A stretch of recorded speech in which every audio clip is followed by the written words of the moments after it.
the goal of a good leader is to create new leaders. Having that emotional intelligence to read the room, to realize that you might be a burden to somebody. It might not be the best timing, but that doesn't mean to keep pushing forward. Yeah. It means just deflect, acknowledge, and move on. Yeah. Because you never know if someone's gonna come chase you down the road and just say, "I'm sorry, I was an asshole."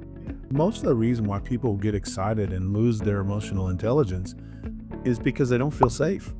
When I told my dad, once it came to it, and I finally delayed it as long as I could, he was the happiest I've ever seen him in my entire life. When they use the word love, that's when the companies truly thrive. Just like you were saying, is if you want your company to thrive, you have to lead with love. This is the Real S.O.P, a space for leaders, dreamers, and doers who want to live and lead from peace, not pressure. This is the sole operating procedure. Welcome home. I don't really have a great opener, but I'm really excited to talk about this. Yes, emotional intelligence, right? The standard of emotional intelligence, EQ. So everyone's talking about artificial intelligence right now, but the companies that will win are the ones that are mastering emotional intelligence. And we've got the studies and some of the stats to back it up. Didn't bring them with me, and at least yours, but I got a lot to go off of. But first, let's just tell everybody what emotional intelligence is, and I'll let you take the floor. Emotional intelligence is your ability to handle high pressure situations in business. So emotional intelligence can also be in the personal world as well. But if you've got a very high IQ and you're off the charts smart, but you also have a very low EQ, and you have a situation to where you're in a high pressure situation, your emotional intelligence is going to determine whether or not you're able to maintain your high level of intelligence in that pressure situation. So those who have a low EQ are going to become dumber. I mean, there's no other way to say it. That you're going to be less intelligent when you're in a high pressure situation if your emotional intelligence is low. So being intelligent with your emotions.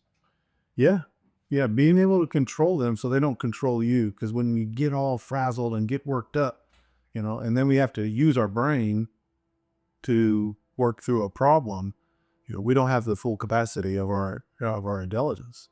Our IQ is now down extremely low because we don't have full capacity. Right. So having the ability to understand and manage your emotions, it is the standard there. I've got some research. It shows that EQ explains 58% of all job performance. That's more than IQ, experience, or skill set combined. And it's saying emotional intelligence is the new KPI. 71% of employers value EQ more than technical skills. What do you think about that? Yeah, it reigns true all day, every day. If you got somebody who's happy, in a low pressure situation behind a computer desk, maybe estimating or doing takeoffs or doing something that doesn't require being in a high pressure situation, maybe dealing with people or whatever. But if you have somebody who's really good in that office setting, but then has to deal with problems out in the field, whether it's, a client or a pissed off GC, whatever it is, in those situations, your ability to manage your emotions is everything. To me, that's a low number. Yeah, because, my job as a manager, as a leader, is to put people in a place where they could be successful. And I come across people all the time who are phenomenal at A, B, and C. But if you put them in a situation where the stakes get high and there's emotions, and you might have to say something that's gonna, that the other person's not gonna like, they lose it, and they lose all their capacity to be able to manage that situation and maintain the same level of intelligence. And you get them back behind a closed door where there's no stress, and boom, they're rocket scientists again. They're able to navigate, bids or estimating in a way that most people can't even comprehend how good they are. But you take them, put them in a different setting, and all of a sudden it's not the same person. They can't talk through something they know very well. Yeah, I've seen that a lot in our industry, having a technician then getting put into an office situation. We were using you for your skill set for your body and wearing and tearing it down, but then you get to a point where you're putting them in there, and it's hard to teach. That the stress that comes in with office management, your emotions, other people's emotions. The good thing is it's teachable and it's learned. It is. Yep. Yeah. Yeah. I would say that you have to work on all facets of yourself. It's not a tool that somebody's going to obtain easily. But I agree. You can definitely teach somebody how to become more emotionally intelligent. I got one for you. So there was another study, and they said that when employees believe their leader has high EQ, the odds they see the company as having integrity go up 44 times. Another one is, out of 155,000 leaders tested, only 22% tested strong in having high emotional intelligence. That means 80% of leaders are emotionally underqualified to lead people. And there's no wonder that culture collapses when stress hits. Yeah. That's wild. Yeah. There's some other stats on longevity of employees. How long are your employees going to stick around with an emotionally intelligent manager, and the numbers go through the roof. Employee retention. Everybody wants to work for somebody who is emotionally intelligent. If your boss comes unhinged all the time, you're not going to want to work around that. If he's bringing his home life, or he or she is bringing their home life to work every day, and then you got to tiptoe around the boss because he had a bad day at home, that sucks.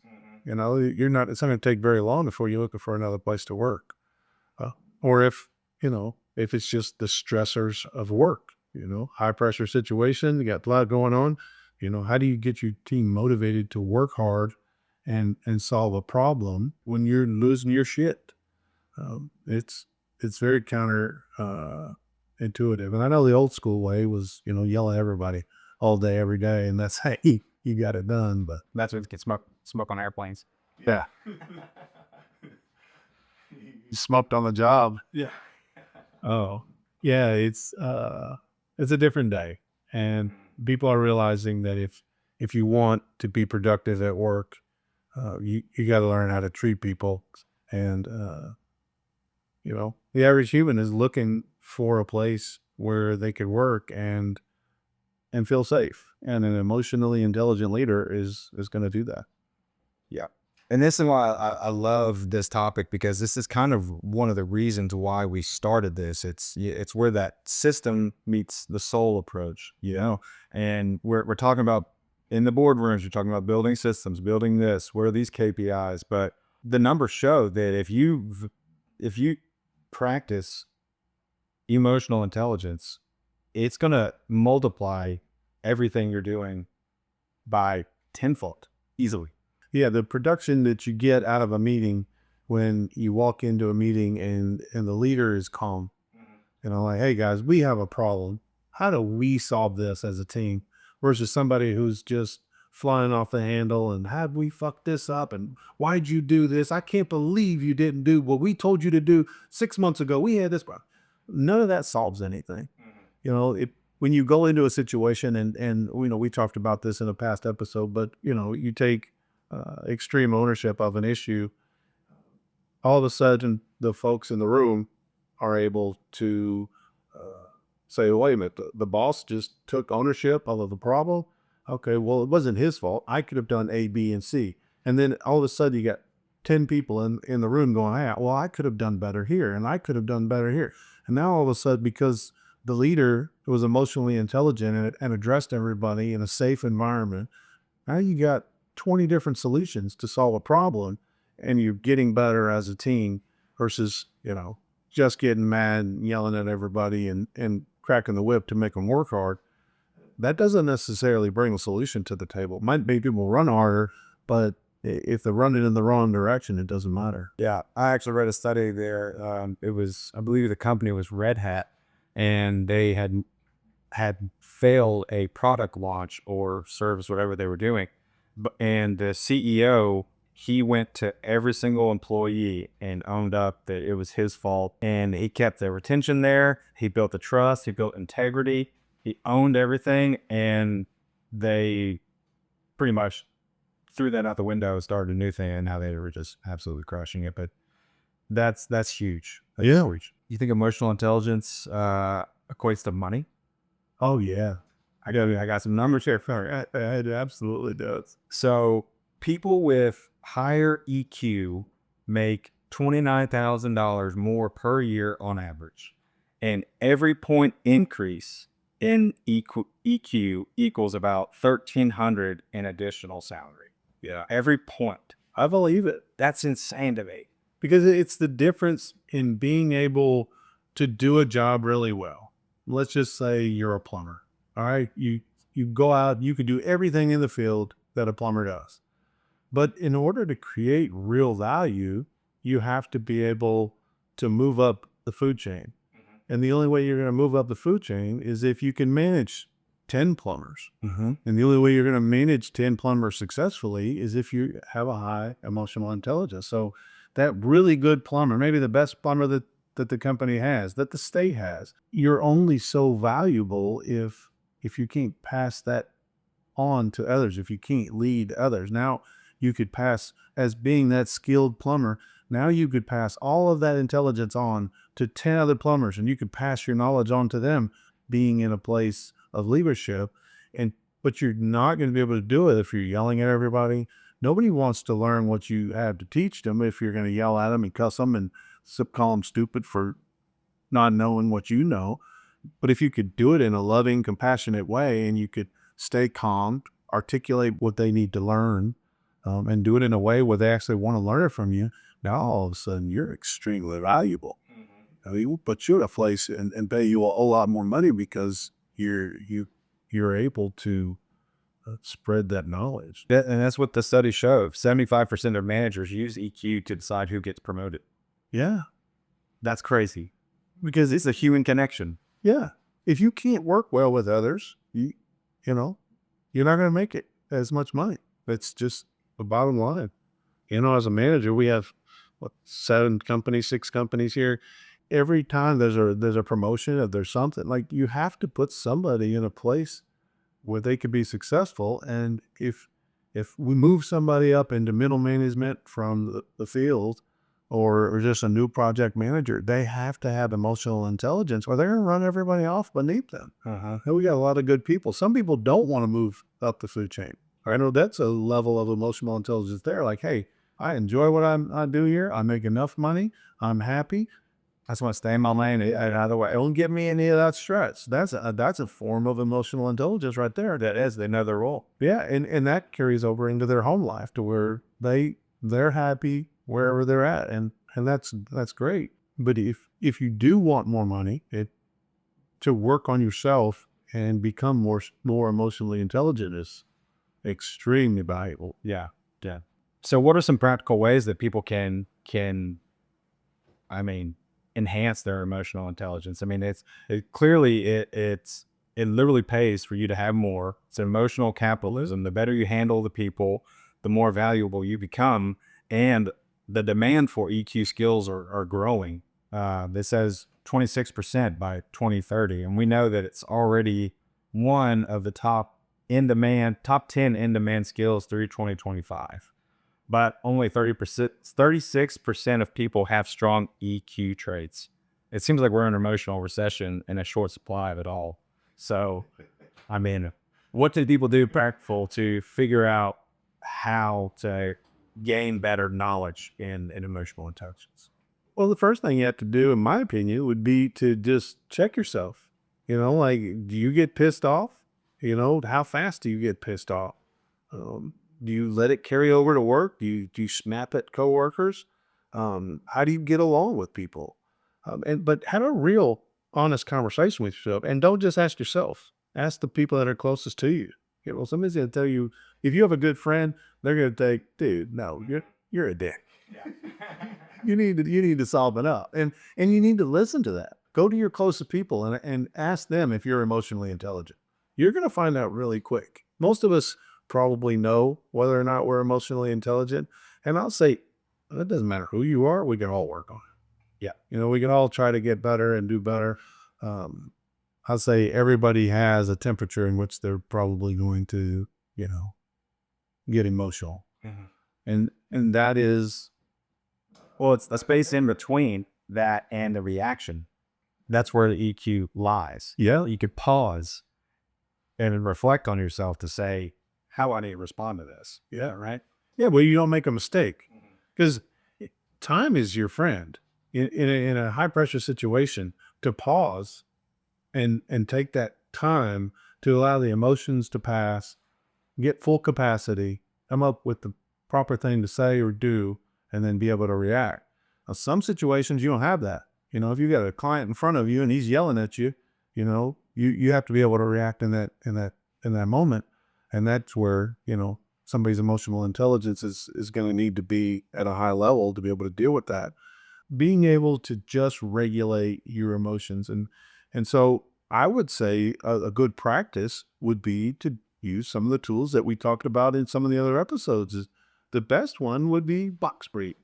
When you riding around town, somebody cuts you off in traffic and you lose your shit and you're wanting to cuss at them or, get pissed off at them, to just simply stay calm, forgive them, and box breathe. How bad does this really matter? How important is this? It's not. It happens every day in traffic. We all get cut off. Not a big deal. Take the level of intensity down and then allow those physical emotions in your body to subside by bringing attention to your breath, and that just lowers all the intensity of everything. And if you can catch it before you get too excited, you can make it go away. Literally, it takes 2 minutes of box breathing to be able to do that. And if you practice all the time in various situations, all of a sudden when it's game time, you'd be a whole lot more prepared for that situation. Yeah, I couldn't agree more. I think the term is metacognition, where you analyze and think about how I handled that. Maybe I should have done a little bit better. And I think that box breathing will definitely help with that too. Another one that I stumbled upon was labeling. So they said, if you can name it, you can tame it. Yeah. And you can, by doing that, you can reflect on, okay, what is this emotion that I'm having right now? This is anger. This is jealousy. This is envy. This is whatever you want to name it. And you disassociate yourself from that, knowing that your emotion is just a feeling and it's not your direction that you take on it. And you can choose if you want to go that way or not. Yeah. So that's something pretty cool. Yeah. Being able to create that separation is everything. Yeah. Now you're not going to react. Now you're not reacting to it. You're witnessing it. Yep. And that's beautiful. Well, you do that with your kid. Yeah. With the fear bucket and the love bucket by labeling this emotion. And Yeah. There's another part in my program that we, I haven't talked about too much, but it's sitting in that witness seat. We use meditation to help people get separation between themselves and their thoughts. And there's that moment when you're in a guided meditation when you realize, hey, I'm over here thinking about work tomorrow and I'm supposed to be thinking about the meditation. In that moment, if you'll hold on to that magic moment, that's the key. And now I've got two thoughts I'm staring at. I'm supposed to be meditating, and I can hear that, in my ear, but I'm also still have that thought that I was just distracted with about work, and I could stare at them both at the same time. And the more I stare at them without giving either one of them energy, they get further and further away in my mind's eye. And it's creating separation. Then you realize, wait a minute, who's watching? That's the witness. And when we sit in that witness seat, we create separation, and that the witness is not going to react. It's when you engage with either one of those thoughts. Now, one of those thoughts, a thought with enough intensity can create an emotion, and an emotion can take over. So you're what you're talking about, name it, tame it. When you say, "Oh, I'm getting angry," well, you just separated from the angry. You're not engaged with it. Because somebody who's angry, that's cussing and yelling and raising Cain, they're not going, "Oh, I'm angry." They're in it. They're in it. Yeah, and there's no separation. So yeah, the name it, tame it is creating that separation between you and the true self, and what I would say, and that's allowing you to create some emotional intelligence there. Yeah, absolutely. You had some stats. What were some of your stats? I got one that Forbes basically says that the top 10 companies on the Forbes list for 2024 rank EQ 2 times as more important than your IQ. They have identified that your emotional intelligence is far more important than your IQ. That's huge. Yeah. That's huge. Because people will think about how I need to develop my skill set when it's really, how do you develop your emotional awareness? Yeah. Yeah. Being able to navigate your days. And, you know, everybody's got somebody at work and that is just happy all day long, every day. When you come by them, they're just the happiest person. They uplift everyone there. When we talk about them, I think they're one of the key people at the office. It could be a secretary. It could be a marketing person. It could be the CEO. It doesn't matter their position. They are regarded as one of the favorite people at the office. And why is that? I mean, they might not even be the best employee, but everybody loves being around them because they're contagious and it uplifts the energy in the building. And that is a level of emotional intelligence that gets spread. And that's contagious. And now all of a sudden, everybody who's around that person and interacts with them, they're taking some of that well. Well, the same thing is in reverse. Absolutely. That neg bond, then you walk into their office and it's just everything is horrible. Well, Negative anchor. oh my gosh. Yeah. And who wants to go sit down at their desk and be productive after you just, you listen to Patty talk about the 20 horrible things that she's going through in her life right now. Yeah. It's contagious. I don't know. You don't have to be the highest of IQ to have an emotional impact on your workplace. Right. I agree. Yeah.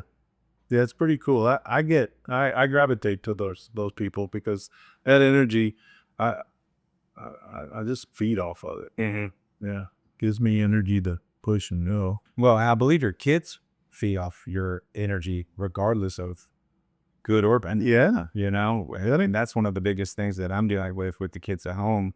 Now they're not draining, but sometimes they could be. But I think a lot of it as parents, having that. I mean, I was even saying this to one of our guys yesterday. He just found out he's having a kid, and he's like, "It sucks. I'm not really excited about it because it wasn't planned, and we already have a little one." And I was like, "Man, y'all are gonna be just fine. It's a gift, and just embrace it, man. Just love it, because there are times where my kid is just on my hip 24/7, and I have to stop after several times with me doing the wrong things of being like, give me some space. I have to say, you know what? They just want my love. They just want security, and they haven't seen me all day. Like, it makes sense. Like, yeah, I need to not be so aggressive about it. yeah. You got to set that example. And after a while, it becomes a practice. That's just how you are. Like, we could train ourselves to come home, even then when we don't have all that energy, to get it. Yeah. Yeah. But you can also be trained to do just the opposite. Your automatic response is, "I had a long day. Leave me alone." Right. And you get to choose what that response is. And over time, it becomes an automatic response, whichever one you choose, if you stay consistent with the response that you're getting. And I think that could apply to the workplace as well. Absolutely. Absolutely it does. Yeah, I mean, there's bricklayers. I think some of you have told me this. But there are bricklayers that all of their joints hurt because they're taking these rock hammers and they're busting rock and they're on their hands and knees all day long and they're building these amazing walls that, are going up. And he was talking about this one in particular that he met, and he was the happiest person that he had ever met. And he asked him, he said, "Why are you so happy?" He said, "I'm just so grateful that I get to build these walls all day long, every day. The walls I leave will be here long after I'm dead, and I just take so much pride in what I'm doing."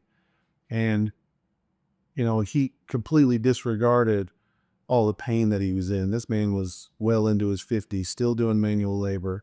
All of his joints ached.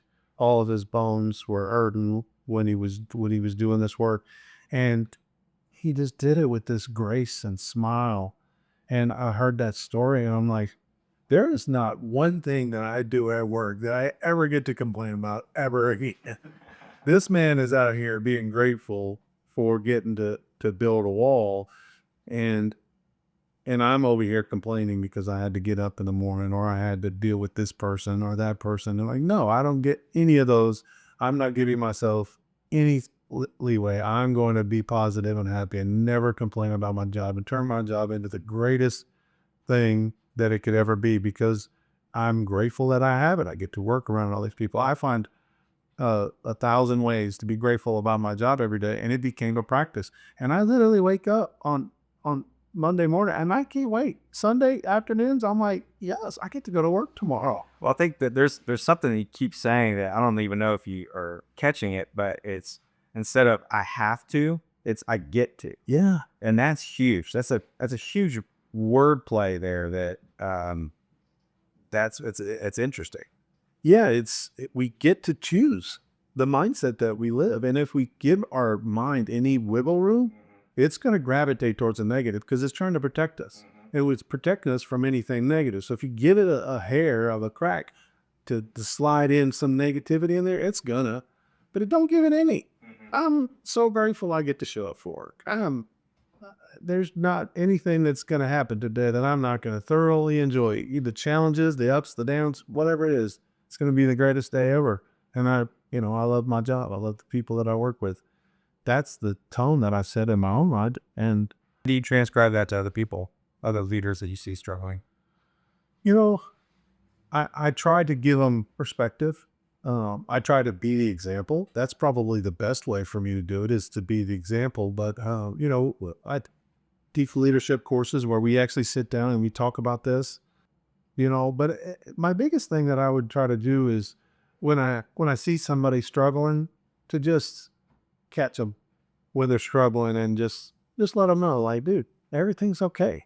Like, I get that you're stressing. I get that you're, but where were you 2 years ago? And I try to remind people of how far they've came and where they were then and to take stock and to just stop and relax for a minute, take a deep breath and take stock in how far you've came.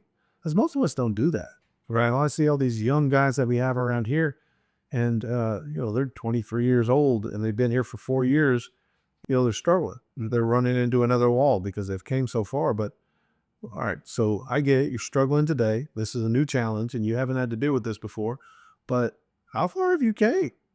Where were you at 2 years ago? Do you even think about that? Like, take stock in how far you've came today. And it kind of calms the room down a little bit. Sometimes you see him smile and like, yeah, you're right. I'm going to handle this, and well, I guess that's my advice to folks in the office is just to try to help them see a different perspective that it right now is still beautiful. Even though you go through a challenge, guess what? You're getting better. And you've been through 100 other challenges, 1,000 other challenges, and you made it through all of them. So then why are you not going to make it through this one? You had every ability to make it through this challenge as well. It's not going to eat you. You're going to be all right. Yeah. And that's great to have that reminder. I think that a boss or a leader with low emotional EQ wouldn't pick up on the fact that that person is struggling. They would wait until the annual review comes along and then they're like, oh, I just saw that you're struggling, versus someone with high EQ like yourself, you can have that situational awareness to where you can look and then you can identify and then you can go up to them, you can give them a great reminder, and then the power of listening, just hearing what they say and then being able to dissect that to read between the lines of what's actually going on. Yeah. And then finding that. And that's something that's unheard of. Yeah. You know, a lot of times, because I will do exactly what you just said. I'm like talking to them, realizing they're having a stressful time, and every now and then I'm like, wait a minute, is everything okay at home and whatever? And What's the real issue here? yeah, a lot of times there's outside factors that are going on, and you realize, oh man, my wife is really sick, or her mom's been trying to help or doing this. Like, okay, wait a minute, complete reset of what's happening. This stuff over here is not that big a deal. We need to pay attention to this guy and what's going on in his home life, and try to, see what we could do as a company to kind of, address whatever they got going on. And when you do that as an employer, as a friend, because that's what we are, it, at the end of the day, now all of a sudden that person just appreciates working here a little bit better. They feel like they're not alone. Yeah, I got my family stuff, and I don't bring it to work, and I don't tell anybody what's going on. But though they just asked me a personal question, I gave an answer, and they actually give a shit. They actually heard it. They told me to leave early. They got somebody else to pick up a meeting or do whatever to rearrange their schedule to make it to where I can go take care of my family for the next 3 weeks and help us through a rough time. To me, that's ultimately how you create an environment that is creating more leaders with more emotional intelligence, and a company where people will actually want to work. Because then when someone's asking you, like, or they hear something like how they ever treated you, honestly, they've helped me out a lot in a lot of these areas, and that's where your retention goes up. That's where how they work, how they help and do things behind the scenes that you don't even see. They're doing the same thing because you gave that to them initially. Yeah, when you lead with love and compassion, it typically comes back. Is one of the things that I had also read. So we talk about work-life balance, but they're actually saying that having work-life symphony. You heard of that? Oh, work-life symphony. Yeah. So it's saying instead of like a 50-50 split of 50% work, 50% balance, it's more of an orchestra of like sometimes it could be 70% life, 30% business, or vice versa, depending on the month or the season that's going in. And I really like that. I do too. I somehow wanted to work that in, but you do that here, Yeah, absolutely. I think we do a very good job of that here. You know what? I think about so many people we've adjusted their schedules. Yep. To deal with kids and relationships and sick parents and babies, newborn babies, like you name it, whatever's been going on in people's lives, we've made the effort to adjust and create that symphony behind your work, and oh, that's a great thing. But think about that emotional well-being that they have to that, and those are going to be lifers. Yeah, You know, yeah, as long as you take care of them financially, yeah, it should never have any reason to go.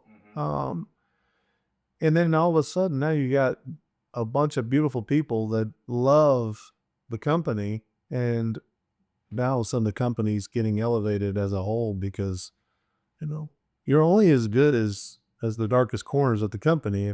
If you got people shining light everywhere, all of a sudden the company is shining bright like a diamond. Oh yeah, there are no places to hide in the darkness. There's not employees off to the side just complaining and bitching about the company that had been here for 5 years. We have people that'll come work with us that will complain and whatever, but they typically don't last long. They don't fit with the vibe of what's going on, and that person typically gets a fair shot, but they're looking for people to bitch to, and nobody wants to bitch with them, right? They just don't connect. misery loves company. Yeah, and when you don't give misery company, they typically bolt. Yep.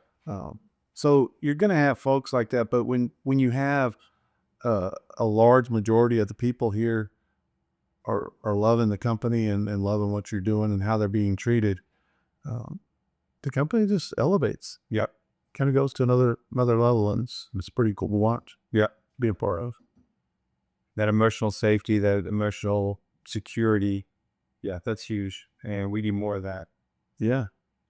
Yeah, and as a leader, you're passing on that emotional intelligence, to the people. A lot of people, well, I'd say this most to everybody, but most of the reason why people get excited and lose their emotional intelligence is because they don't feel safe. Correct. So if you create a safe environment and allow people to go through stressful situations in a safe environment where they don't have to worry about their job, they don't have to worry about saying something wrong, they could kind of navigate through that. All of a sudden, okay, wait a minute, I can do this. I can go through that stressful situation and navigate it well. That's a big deal. Mm-hmm. Yeah. Some of the studies I saw, it said that companies with high organizational emotional intelligence are up to 107 times more likely to thrive. Yeah. That's a multiplier. Yeah, that's huge because it relates to your client. Like every business thrives because of the client. Like somebody's paying that company for a service. And when the employees are all happy and thriving, you can see it. Yeah, the customers feel it. Mm-hmm. There was a YouTube video that I watched, I don't know, 8 months ago, and they talked about the largest companies in the world, and they put them all on a chart, and the chart was showing like a lot of the major companies and how they were doing it. And then there were some outliers, some companies that were far exceeding all the other companies, but there was only a handful of them. And so this video basically explained how they went to those companies and interviewed all their customers and all their employees. And the one common thing that the phrase that they all used when describing the company was love. I love this company. They gave me the best service. I love this company. It's the greatest company in the world to work for. When they use the word love, that's when the companies truly thrive. Just like you were saying, is if you want your company to thrive, you have to lead with love. Like you truly do. Yes, we all got to work hard. We can't just sit around and,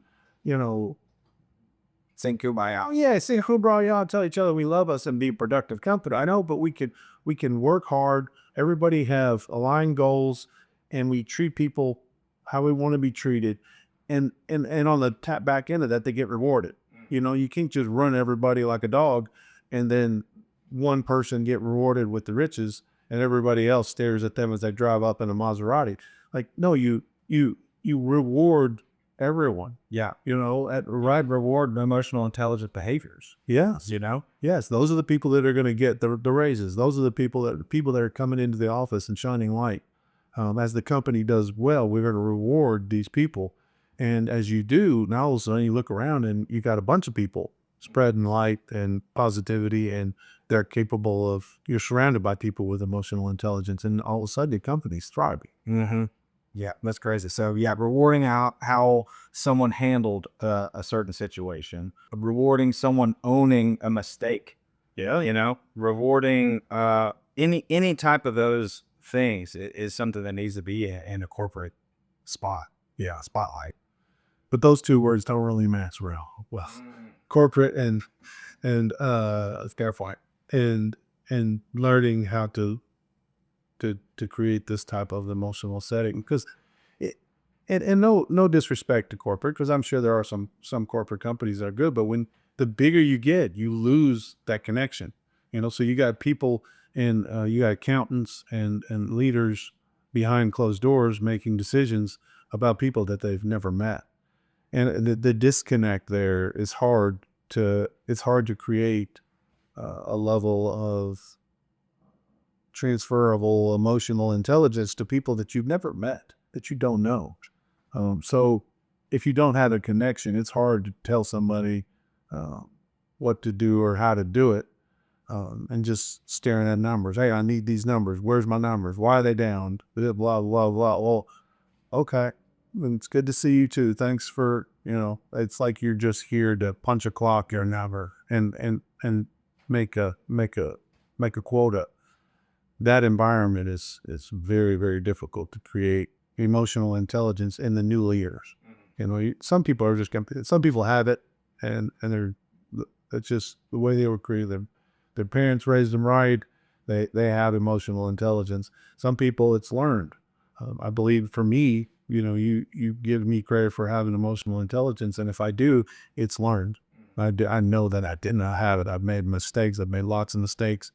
And I was very self-reflective, and I've tried to get better. The goal, one thing I heard about a leader is the goal of a good leader is to create new leaders. Mm.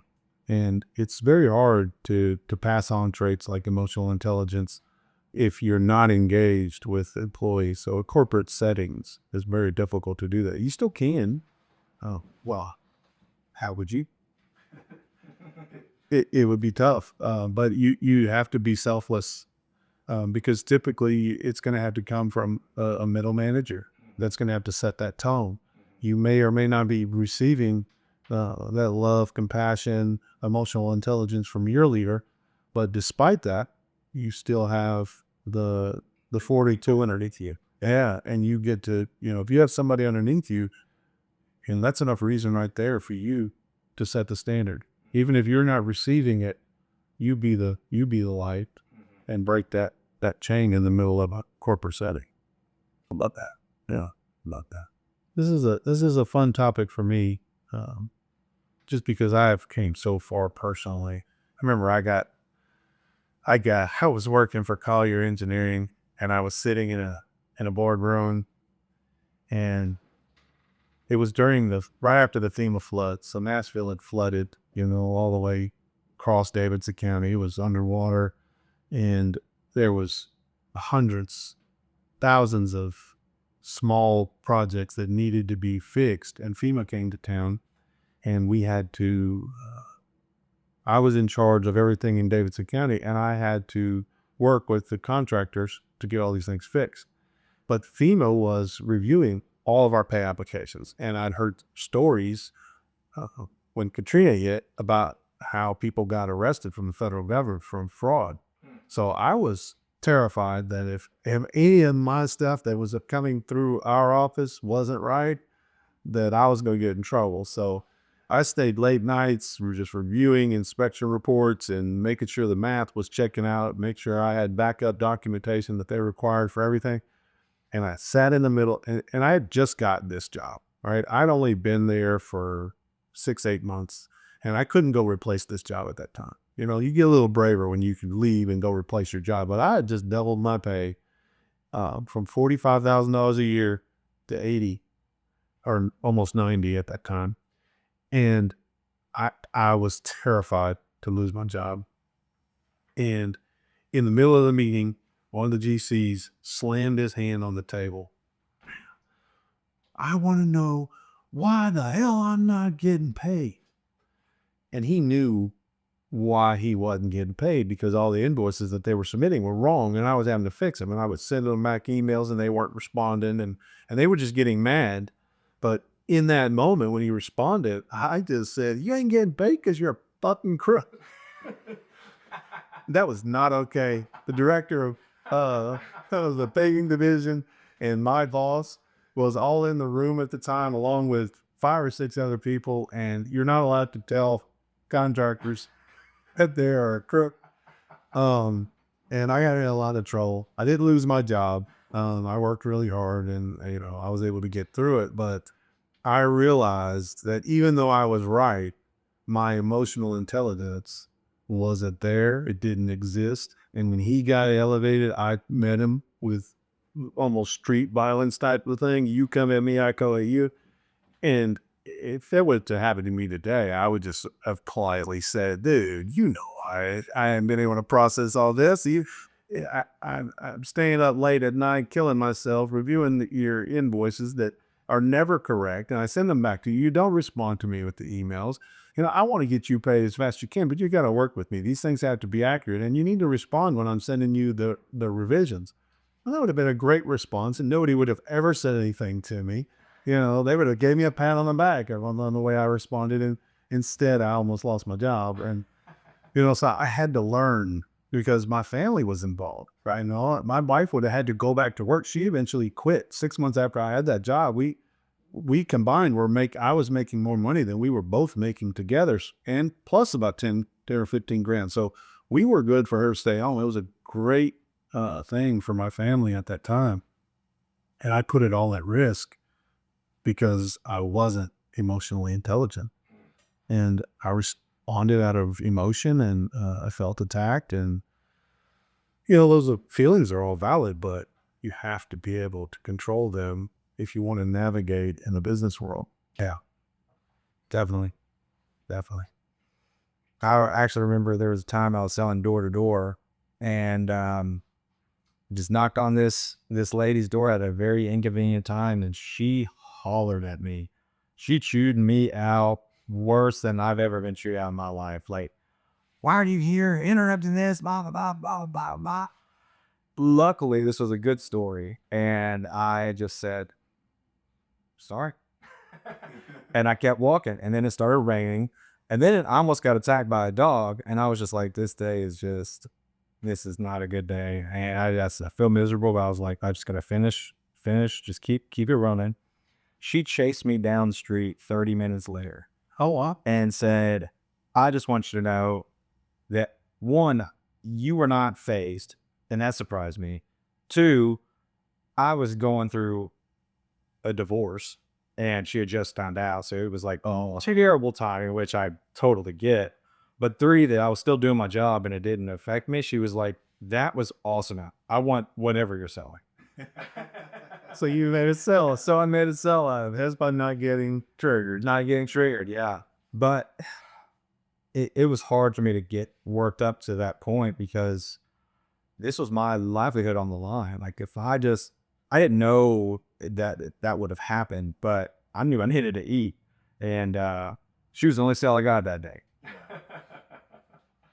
But I'll never forget her just running like, hey, AT&T, come back. I was like, I'm not coming back. I do all that. You already got me there. No, I'm sorry. And I was okay. That's your dog? He almost got me. Those are the kind of situations that does teach. They sting, or they're like light bulb moments. Like, wait a minute, I was able to just stay calm, and I got the sale because I didn't blow up. I wanted to tell her, she was whatever, but at the end of the day, when I remained calm and compassionate towards her, hey, I'm sorry, let me get out of your hair, and then you go walking down the street in the rain, she felt guilt. Yeah, but yeah, that ultimately they let you know that that's going to be rewarded. Right. Emotional intelligence is being rewarded. At least rewarding you with what I ultimately wanted, which was this one sale thing. Yeah. Yeah, that's a big deal. Yeah. No. And we have to teach that to our sales team, having that emotional intelligence to read the room, to realize that you might be a burden to somebody. It might not be the best timing, but that doesn't mean to keep pushing forward. Yeah. It means just deflect, acknowledge, and move on, because you never know if someone's going to come chase you down the road and just say, I'm sorry, I was an asshole. Yeah. Well, I'm glad you said. Yeah, like you said, you don't ever know what somebody's going through. She's going through a divorce, right? And it's bad timing. Yeah, emotional intelligence is something that can definitely be learned, and it's hard because every time you have to reflect on you, and it's not that's not just a natural state. You have to truly want to be better. You have to be open enough to take that self-criticism, constructive criticism from somebody else maybe, that, allows you to grow. Every situation is a potential opportunity for growth. Absolutely. And for yourself or for someone else, because you're also dealing with other people's emotions. Yeah, and having that EQ to recognize how to navigate those waters. Yeah. My kid, I've got a bunch of kids, but I only have 2 left at home.